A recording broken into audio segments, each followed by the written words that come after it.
But I know when these strangers all go in my bed,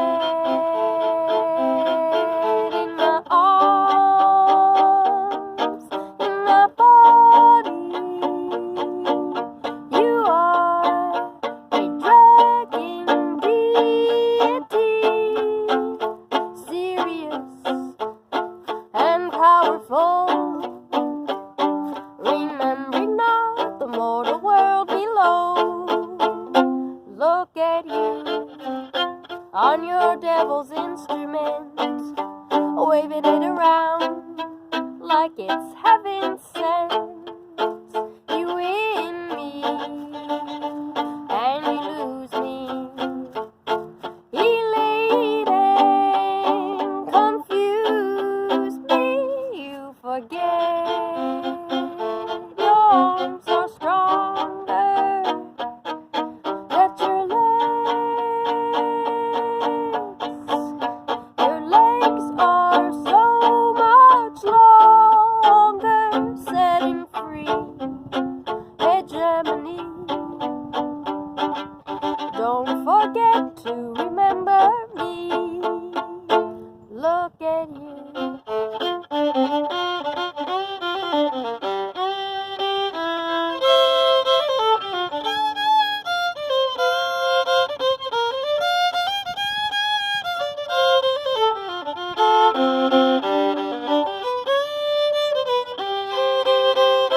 Every time she snares a dragon, she licks his wounds, heals what she can. Her love for him was always real, but a sex witch still has to steal the zombie's eyes. Don't meet the sky,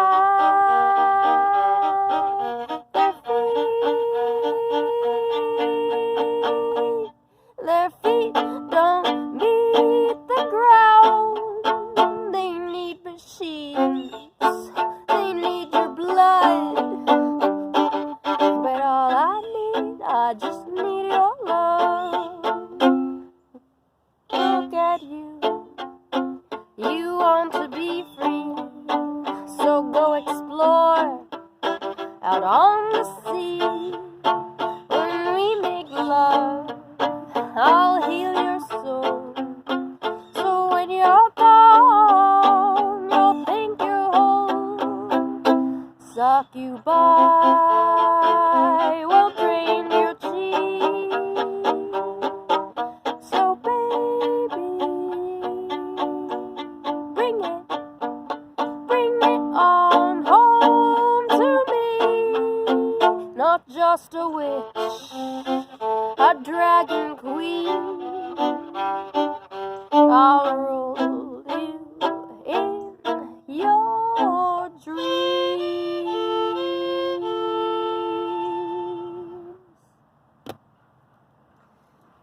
So that song is a little bit odd musically with its meter change, because it started out as just a poem that wasn't meant to be a song at all. And I wrote this poem after attending a small dinner party in Brooklyn. And at this dinner party, I was observing this young couple who weren't sitting next to each other, but you could tell they were really close and happy with each other.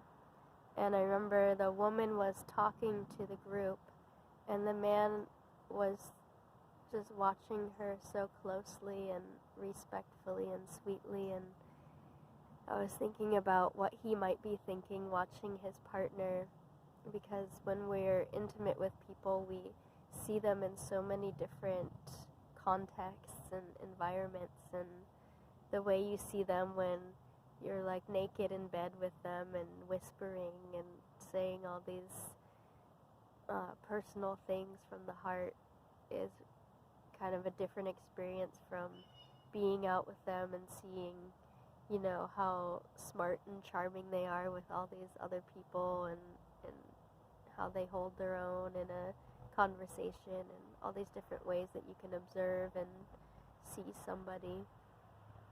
And so I wrote the poem about them, or started it about them. And I was in a relationship at the time with a very talented violin player who, it was really fun to watch him as a musician and relate to him. And I was thinking of the similarities in my own relationship, how I would see him out in the world interacting with people and who he was then versus when we're alone and private, and how deep of a relationship we had. And this was one of the relationships where he really wanted to be polyamorous, and not just polyamorous, but just tearing down a whole lot of ideals of the patriarchy and the traditional relationship. And I was down for a lot of this deconstruction of societal expectations, but I also felt like a lot of the time he would get ahead of himself, and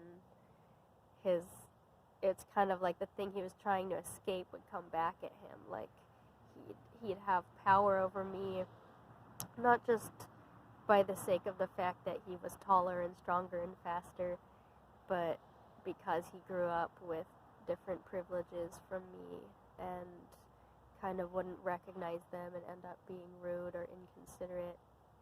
And so that's the whole part about setting free hegemony. Don't forget to remember me. And I also was thinking about how I wanted to be my highest self, and all of the culmination of my magical training and spirituality and experiences and life experiences. I wanted to be this good partner for him, but also had a lot of parts of me that were kind of immature.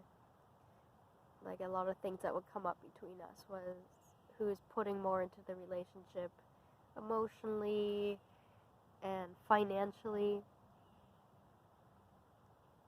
Like literally who was bringing more food to the table.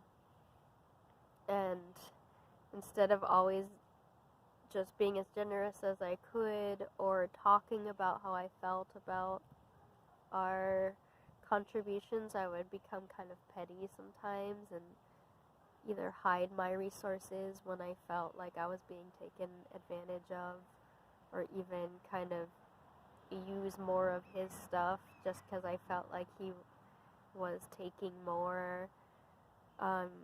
Just being really passive aggressive instead of, being who I could be. And so that's kind of what the line "a sex witch still has to steal" is about, exploring that imbalance that I had.